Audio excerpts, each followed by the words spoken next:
Hi అండి, welcome to laddu vlogs 369. మన యొక్క తెలంగాణ రాష్ట్రంలో ఉన్నటువంటి ప్రజలందరూ కొత్త పెన్షన్లపై ఎదురు చూస్తున్న వారికి తీపి కబురు అందించింది మన తెలంగాణ సర్కార్. ఎప్పుడెప్పుడు విడుదల చేస్తారా అని చాలామంది ఎదురు చూస్తున్నారు. అయితే ఈ పథకాన్ని ఎప్పుడు ప్రారంభిస్తున్నారు, ఎవరెవరికి లబ్ధి కలుగుతుంది, పూర్తి ఇన్ఫర్మేషన్ ఈ వీడియోలో నేను మీకు తెలియజేస్తాను. మన ఛానల్ని మొదటిసారి చూస్తున్నట్లయితే ప్లీజ్ సబ్స్క్రైబ్ చేసుకోండి. గవర్నమెంట్ నుంచి వచ్చే ప్రతి చిన్న అప్డేట్ ఎప్పటికప్పుడు నేను మీకు తెలియజేస్తూ ఉంటాను. అలాగే లైక్ చేయడం మర్చిపోకండి. మీరు ఇచ్చే లైక్ వల్ల మరికొంతమందికి మన వీడియో అనేది రీచ్ అవుతుంది.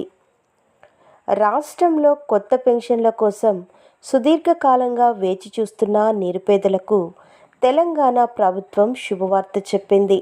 2026-2027 ఆర్థిక సంవత్సరానికి సంబంధించి కొత్తగా 2 లక్షల మందికి చేయూత పథకం కింద పెన్షన్లను మంజూరు చేసేందుకు కసరత్తు పూర్తి చేసింది. బడ్జెట్లో ఉప ముఖ్యమంత్రి మల్లు భట్టి విక్రమార్క ప్రకటించిన విధంగా ఈ కొత్త పెన్షన్ల ప్రక్రియ జూన్ 2వ తేదీన తెలంగాణ రాష్ట్ర ఆవిర్భావ దినోత్సవం నుంచి ప్రారంభించాలని ప్రభుత్వం నిర్ణయించింది. ఇప్పటికే దీనికి సంబంధించిన మార్గదర్శకాలు ఖరారయ్యాయి. అధికారంలోకి వచ్చిన తర్వాత ఇప్పటికే 1,00,000 మందికి కొత్త పింఛన్లు ఇచ్చామని, ఇప్పుడు మరో 2 లక్షల మందిని ఈ జాబితాలో చేర్చడం ద్వారా సామాజిక భద్రతను మరింత బలోపేతం చేస్తామని ప్రభుత్వం స్పష్టం చేసింది. ప్రస్తుతం రాష్ట్ర వ్యాప్తంగా కొత్త పెన్షన్ల కోసం దాదాపు 12 లక్షల దరఖాస్తులు పెండింగ్లో ఉన్నాయి. ప్రజావాణి, గ్రామ సభలు మరియు ఇతర వేదికల ద్వారా వచ్చిన ఈ భారీ దరఖాస్తులను పరిశీలించడం అధికార యంత్రాంగానికి ఒక సవాల్గా మారింది. వీటిలో కేవలం వృద్ధాప్య పెన్షన్ల కోసమే 4 లక్షల మంది దరఖాస్తులు చేసుకున్నట్లు తెలుస్తోంది.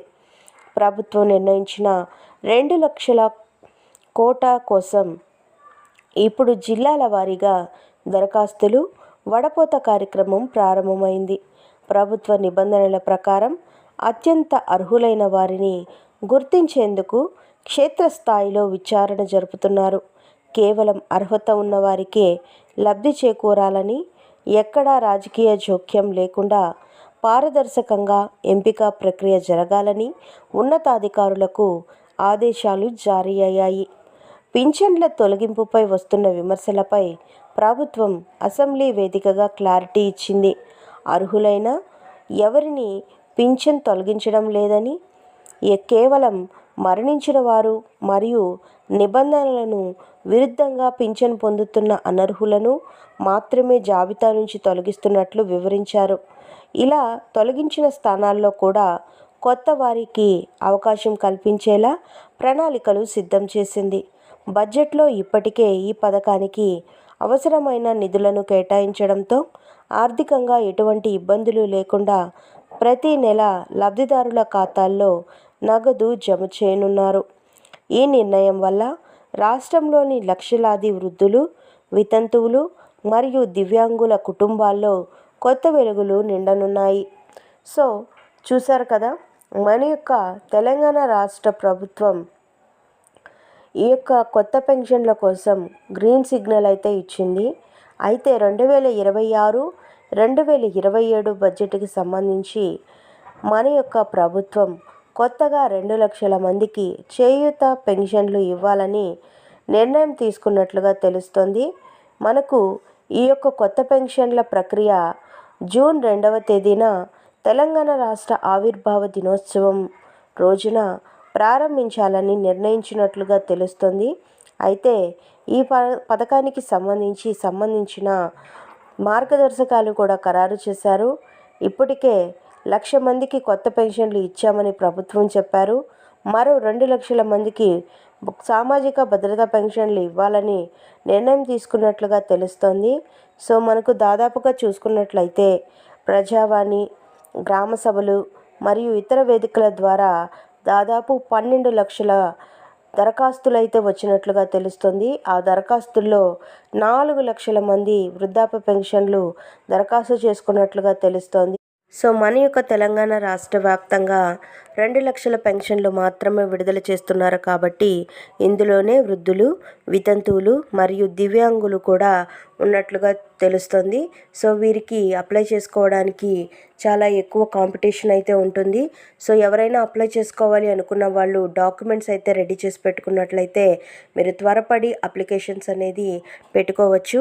సో మీకు కావాల్సినటువంటి డాక్యుమెంట్స్ ఏంటి అంటే మీ యొక్క ఆధార్ కార్డు, రేషన్ కార్డు, కుదిరితే మీ యొక్క ఓటర్ ఐడి, అలాగే మీ పాస్పోర్ట్ సైజు ఫోటో, అలాగే క్యాస్ట్ సర్టిఫికేటు, ఇన్కమ్ సర్టిఫికేటు, మీరు ఫిజికల్లీ హ్యాండిక్యాప్డ్ అయితే కనుక సదరం సర్టిఫికేట్ అనేది ఇవ్వాల్సి ఉంటుంది.